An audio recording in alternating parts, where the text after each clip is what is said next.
So I connect the USB cable that comes with the camera. You can also find alternative ones. I think this cable is called 8-pin cable.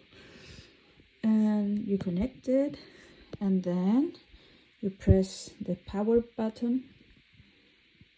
Okay, so in my MacBook, I go to the application image capture, and I should see the pictures here, but I think that well, the pictures are still there.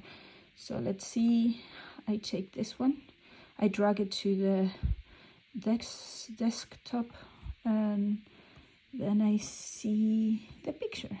Yeah. What I do later is to transfer the picture to my iPhone. So I also have an iPhone, so I click here on share and airdrop, and then I choose my device. Is this one? So